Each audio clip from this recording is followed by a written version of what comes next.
Teklîf davet ve xwandin û gazîkirin. Lütfen bana yolu gösteriniz.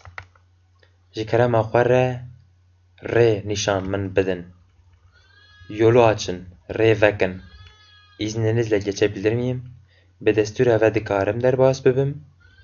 Biri bana yol gösterebilir mi? Kes dikare rê nîşanî min bide? Müzeye gelen var mı? Kesî bi kevnerxaneyê heye? Kesî bi kevnerxaneyê heye? Köyün servisleri nerede kalkıyor? Servisên gundê li ku derê radibin. Köy çok uzak mı? Gund gelek dûr e? Beni de beraberinizde götürür müsünüz? Dikarin min jî bi xwe re bibin? Lütfen bana yer veriniz. Ji kerema xwe rê dikarî bide min? İster misiniz? Dixwazin? Arzu eder misiniz? Daxwaz dikin? Tiyatroya gidelim mi? Em herin şanoyê? Bilet gişesi nerede? Biletgeh li ku derê ye? Kimin filmi oynuyor? Filmê kê dilîze?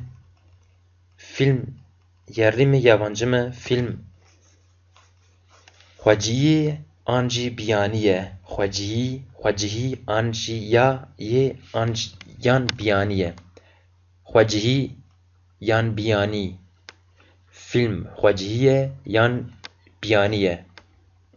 Film xwecihî ye yan biyanî ye? Film xwecihî ye yan biyanî ye? Gece yarısı saat 2'de eve döndük. Em nîvê şevê di saat duyan de zifirên malê. Em di nîvê şevê saat duyan de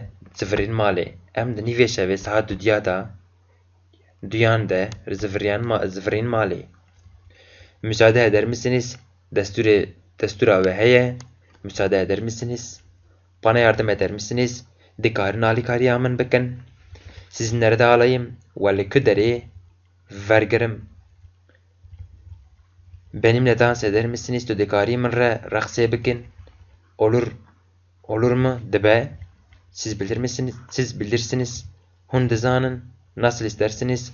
Hûn çawa dixwazin? Yarın Ahmedê Hanî türbesine gidelim mi? Em sibeherin türbeya Ahmedê Hanî. Ahmedê Hanî hem filozof hem edebiyatçı hem de büyük bir alimdir. Ahmedê Hanî hem deftezen hem vejeyan hem jî alimekî mezin e. İshak Paşa sarayını da gezeriz. Em ê li qesra İshak Paşa jî bikerin.